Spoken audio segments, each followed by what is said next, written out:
Krishna's oath. Krishna went on to the Kamyaka forest to see the Pandavas. With him went Drishtadyumna, Drishtaketu, the king of the Chedis, and the Kekeya brothers, famed the world over for their bravery. With Krishna went all the heroes of the Vrishni house. They were shocked to see the condition of the Pandavas and their queen. They sat round Yudhishthira. Krishna said, "The earth has become thirsty for blood. She will drink the blood of these sinners. Duryodhana, Radheya, Shakuni, and Dushasana. We are all here. All the kings of the world are shocked at what has happened. Yudhishthira, why should you live in the forest because they ask you to? It was not a fair game, nor was it right on their part to impose the condition on you. Let us, all of us, march against the city of Hastinapura. I have brought my army with me. So have these heroes.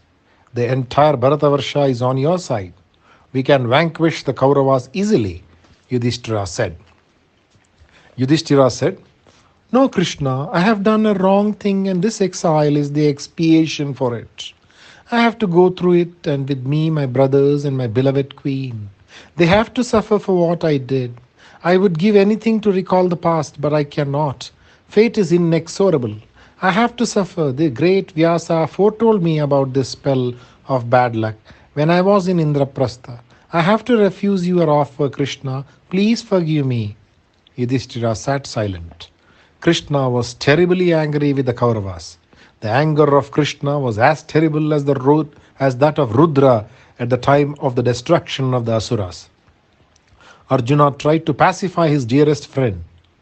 Arjuna tried to remove the angry frown from the charming face of Krishna.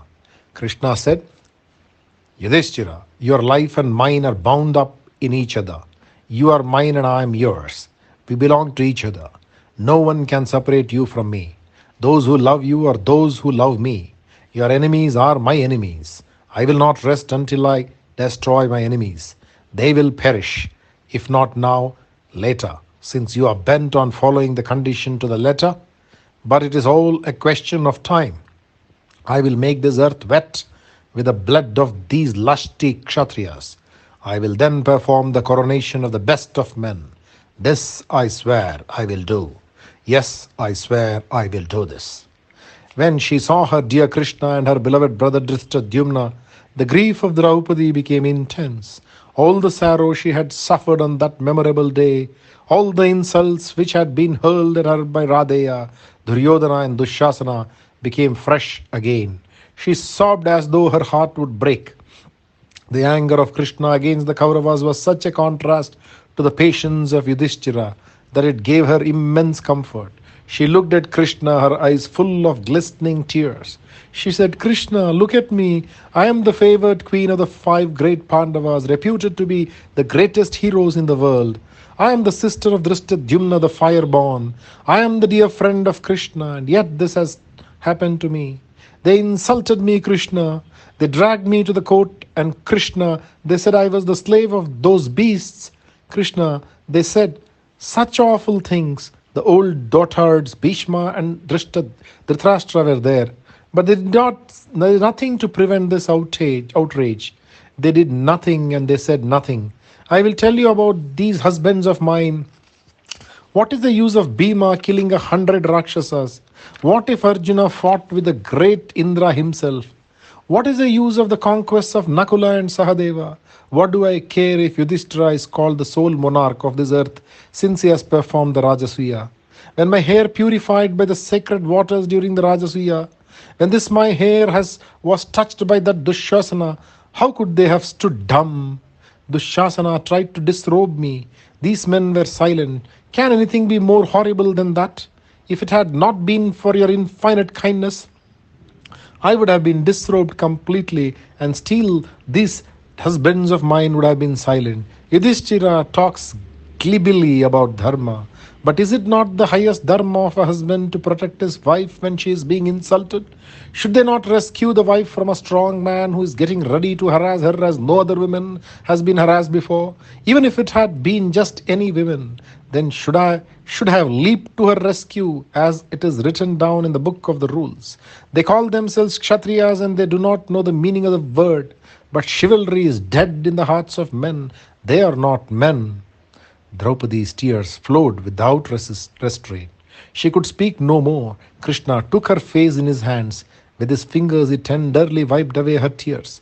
Nor were his own eyes dry. He tried to comfort her. He said, "Wait a little longer, Draupadi. Your tears will not be in vain. The women of the Kuru house will weep even as you are weeping now. When Arjuna's arrow quench their thirst in the blood of Radheya, they will weep. When Bhima's hands are red with the blood of Dushasana, they will weep. When that sinful Duryodhana lies on the battlefield with his thighs broken by Bhima, they will weep. I promise to you most solemnly that all these things will happen. Nothing can stop me. Nothing. Listen to my oath. The heavens may fall from their height. The snowy peaks of Himavan may slip and fall. The seas may dry up. The earth may shiver into a million flinders. But the words of Krishna will never be vain, empty words. You will see all the Kauravas dead. Do not cry, my dear sister, do not cry. Draupadi's frenzied sobbing abated slowly after hearing the words of Krishna. He said, Yudhishthira, if I had been at Dwaraka at the time of the tragedy, I would have heard about it and I would have hurried to Hastinapura uninvited. I would have stopped this game of dice. I would have made Bhishma and Dhritarashtra take steps to avert this crime. But I had gone away to Salva. I had to fight with Salva and Saubha. Saubha was a friend of Shishupala. To avenge the death of his friend, he harassed the people in Dwaraka when I was away in Indraprastha. I went to fight with him. After killing them, I hurried back to Dwaraka. The omens were all pointing to some calamity. There in Dwaraka, I heard about the injustice done to you. I came here to see you and talk to you about it. I thought that I would coax you to fight for your kingdom. You have now spent 13 days in the forest. According to some rule, a day means a year too. So, Yudhishthira, you will not be breaking your promise if you fight now. What do you say? Yudhishthira smiled at Krishna and said nothing. Krishna smiled too and said, It will be as you wish, but their end is near. We will see you king very soon. I will place the crown on your head with these my hands. You can be sure of that. Krishna took leave of all of them one by one. Drishtadyumna bade farewell to his sister and his brothers-in-law. He embraced his dear friend Bhima.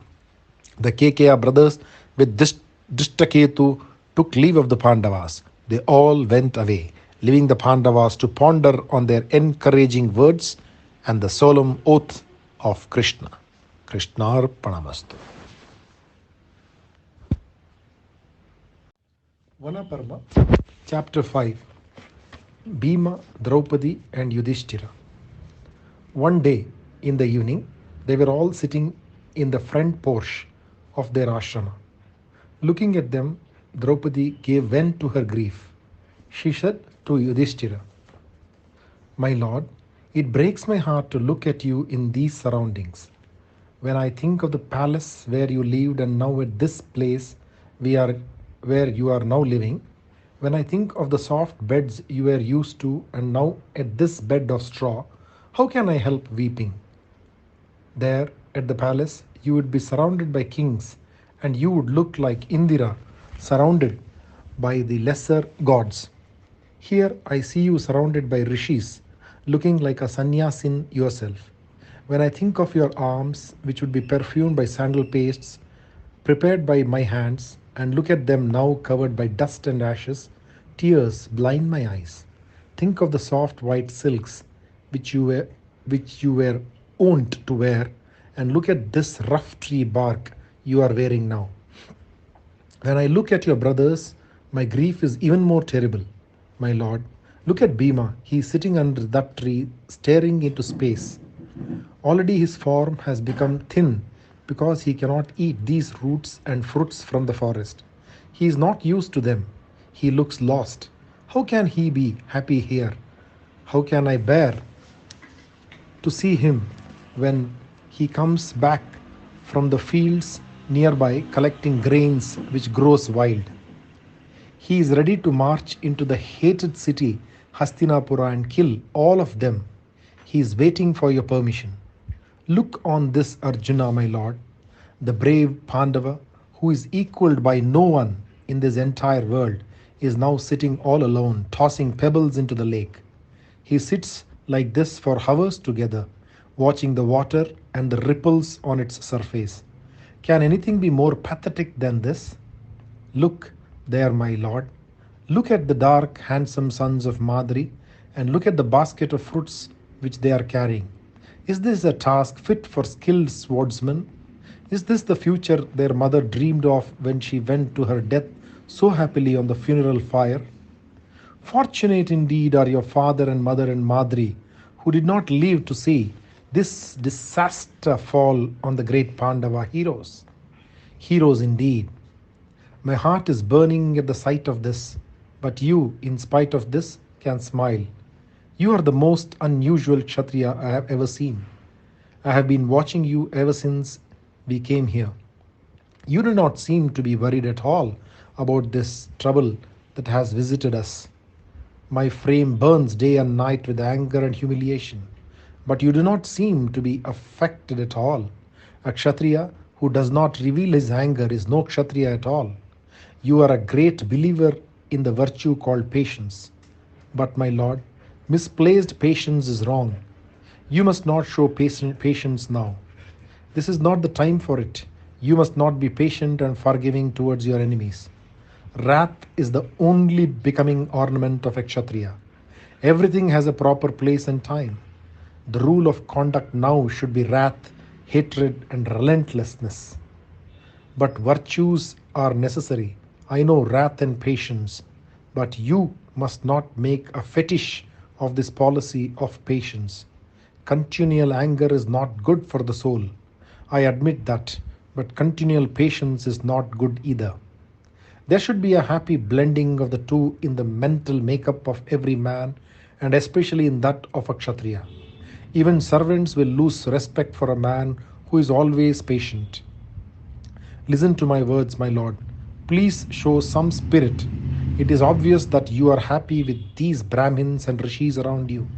You can easily be mistaken for a Brahmin who has now reached the stage when attachment means nothing, absolutely nothing. I appeal to you to be more spirited for the sake of your unhappy brothers, if not for my sake.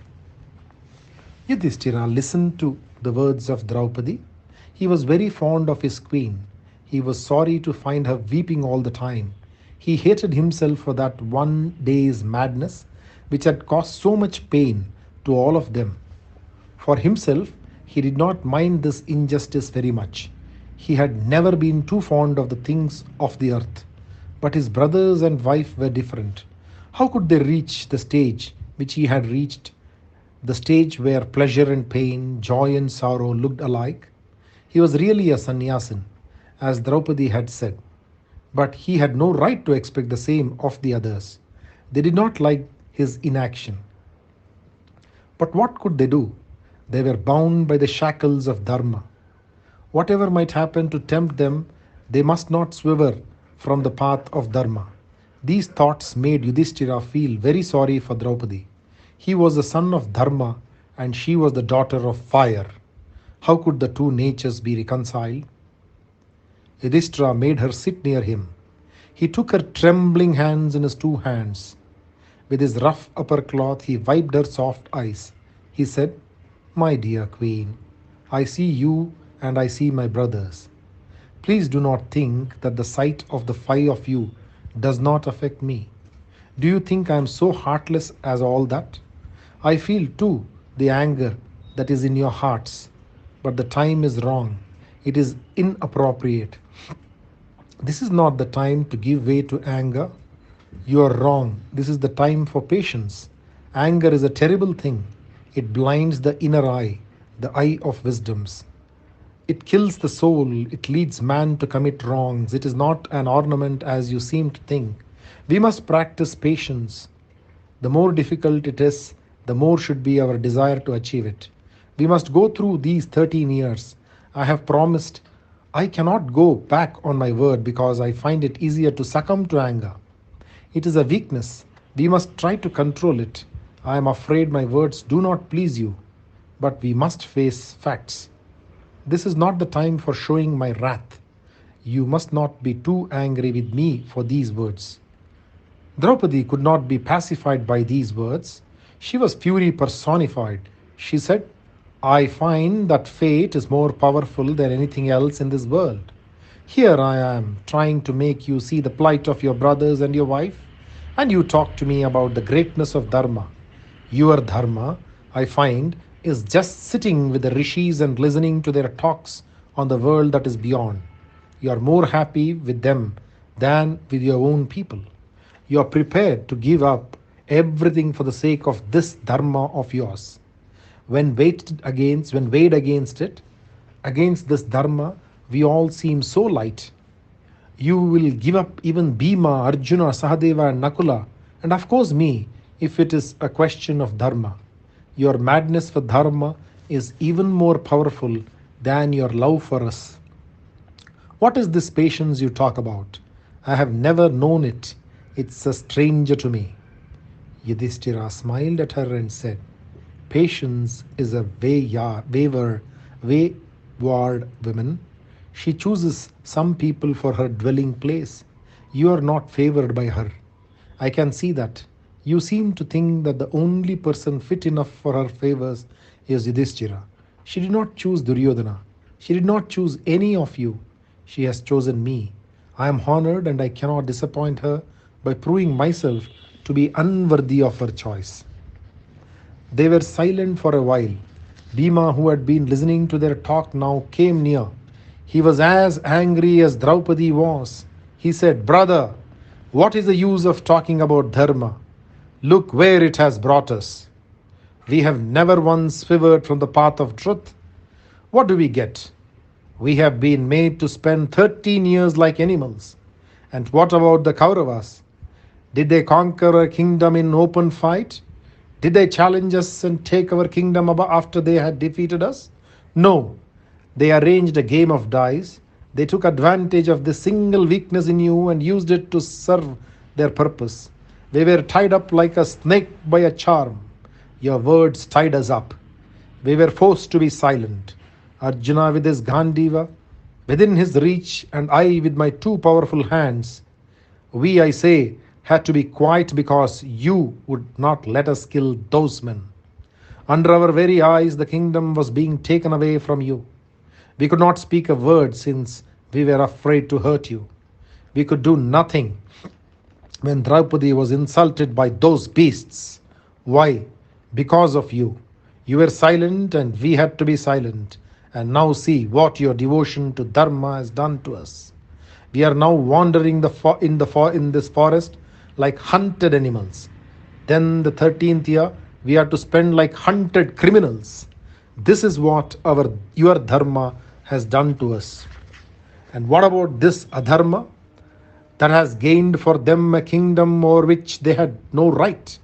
It has gained for them wealth they did not earn and peace and comfort they did not deserve.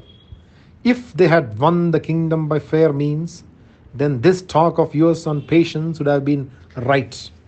But brother, they have taken it from you by unfair means. They cheated you. A thorn should be removed by another thorn. The unrighteousness on their part can be fought only by unrighteousness on our part too. Does not this Draupadi, this Panchala prince, bring tears to your eyes when you see her dressed in these tree barks?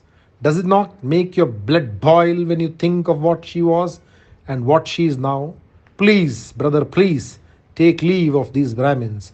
Please take up your bows and arrows. Please let us march into the city of Hastinapura. We can destroy them. We will now establish Dharma in the Kuru house. It has been absent from there for the last few years. We have 5 fires and we can burn up the entire household in no time. You must not behave like a man who has lost all interest in worldly things. Please behave like a Kshatriya. Yudhishthira sat silent for a few moments after Bhima had spoken. He said, Bhima, I do not blame you for what you spoke. I do not blame you for this torrent of words. which, like our arrows, go right inside and hurt. Yes, Bhima, they hurt abominably. But you are right. I deserve all your criticism and I blame myself for it, since it was I who brought you all to this plight. I knew that I would lose my rational thinking powers when I began to play the game. Shakuni was clever. He knew how to manage the entire affair in such a way that at the end I would find that I had lost everything. Whatever had to happen has happened. I gave away all that was mine to them. I then made slaves of you, my beloved brothers, you who have been so much more dear to me than my very life. As for my losing Draupadi, it is too terrible even to think about it. When you two wound me with your hot words and your reproaches, I am silent because I know that you are both justified. I deserve all that you say, but if you think that your words will make me change my ideas of right and wrong, then you are sadly mistaken. I have promised to stay in the forest for 12 years, and I have promised to spend 1 year in disguise. I mean to follow it. You see, to me, truth means more than all the wealth of this earth. At the end of 13 years, if the sinful Duryodhana refuses to give us our kingdom, then Bhima, then I will become as angry as you want me to. I know that Duryodhana will never be able to part with the kingdom which he has stolen from us. He will certainly refuse to give it back to us. You can then have your heart's desire, a fight with the Kauravas. Bhima, you can dance about among the corpse of the Kurus. Arjuna can vent his spleen on Radeya and his kinsmen. Sahadeva can kill Shakuni and Nakula can kill his son. You can all be happy. Draupadi, you can feast your eyes by looking at the dead bodies of all your enemies. As for me, I will also fight with you against them. I will also get angry. I will give vent to the anger and fury which I will consume for 13 years. No one will be able to believe that it is the same Yudhishthira who stood silent in the court of the Kauravas under the greatest provocation. But my dearest Bhima, all this will be 13 years hence, not now. As for the Kauravas, do you think that Dhritarashtra, our dear uncle, will live in peace? No, he and his son have won this kingdom by unfair means. This sin of his will rob him of his peace of mind. Mean minded Dhritarashtra is even now spending his days and nights dreading the end of these 13 years. The man who has committed a sin like this will suffer agonies worse than death. On that memorable day, why did I try to stop you from giving vent to your outraged feelings? It was because of this. One should not do a wrong thing on the impulse of the moment. Bhima, we will get our chance. Then, within the bounds of Dharma, you can do anything you please, but not now. You must listen to my words, though they are not pleasing to you. No one can make me swerve from Dharma. Krishna Pranamast. Chapter 6 of Vanaparva, Arjuna's journey to Indrakila. Bhima and Draupadi could not speak a word after the impassioned talk of Yudhishthira. They sat silent. When they were sitting thus, there came to them the sage Vyasa. It must have been a great relief for Yudhishthira to find that their talk would have come to a close. Bhima and Draupadi with the others fell at the feet of Vyasa with great reverence and waited for him to speak. He said, I know what is going on in the minds of all of you. Bhima, your brother speaks the truth when he says that the time is not opportune. You are like a child. You are impatient for action. But my child, you do not know the strength of your opponents.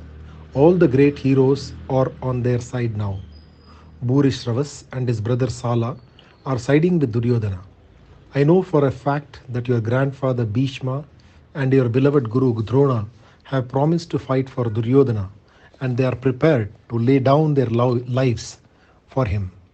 Ashwatthama is a good friend of Duryodhana. You know that Radeya is the soul of the king. Duryodhana has a loyal friend in Radeya. all these people are going to side with the Kauravas. The elders, though they are fond of you, are determined to fight for him. I know it. Now, Radeya, Drona, and Bhishma are all three of them students of Bhagavan Bhargava. They know all the divine astras. As for you, you are powerful, no doubt. But if you attack now, without dharma to protect you, then you will all be killed by them. Their purpose will be served. Take my advice. When Arjuna was bent on letting Agni consume the Khandava forest, he had to fight with Indra, as you all know. Indra was defeated. Pleased with his son's prowess, he said, I will give you all the astras I possess. When the time comes, I will give them to you. When Lord Shankara gives you his Pasupata. These were the words of Indra. The time has come. Yudhishthira, you must send Arjuna to the north. He must please Shankara with the penance. Shankara will give him his own Pashupata, and Indra will give him all the astras he has in his possession. Indra will take Arjuna to his abode. When Arjuna returns from the penance, you can be rest assured that nothing can hurt you in the war which is to be fought a few years hence. Bhima, you can be sure there is to be a war. I know it. Ask Arjuna to prepare himself for the war from now. The words of Vyasa brought a glow to the eyes of Bhima. The certainty of war in the future made him feel that these years of exile would be bearable. Vyasa said, You have stayed long enough in Dvaitavana. Go back to Kamyaka. This place has begun to pall on you. You need a change. With these words, Vyasa went away. The Pandavas set out towards Kamyaka forest on the banks of the river Saraswati. After spending a few days happily there, Yudhishthira reminded Arjuna of the advice of Vyasa. He said, Arjuna, we must prepare ourselves for war which is imminent. Vyasa thinks, as I do, that there will be a war. You are my only hope. Arjuna, I depend on you to win this war. You must vanquish Bhishma, Drona, and Radeya, the three students of the great Bhargava. Go now to the north and please Shankara with your penance. Arjuna was only too happy to prepare for the war. It was the 6th year of their exile. Arjuna was ready for this journey towards the north. He took leave of his brothers and Draupadi. The parting was very tender. They had to be parted for some time. To live without Arjuna would not be easy for them. When he went on the Tirtha Yatra, the circumstances were different. Even then, Yudhishthira was unwilling to let him go. This parting from his brother was even harder for Yudhishthira. Krishna Arpanamastha.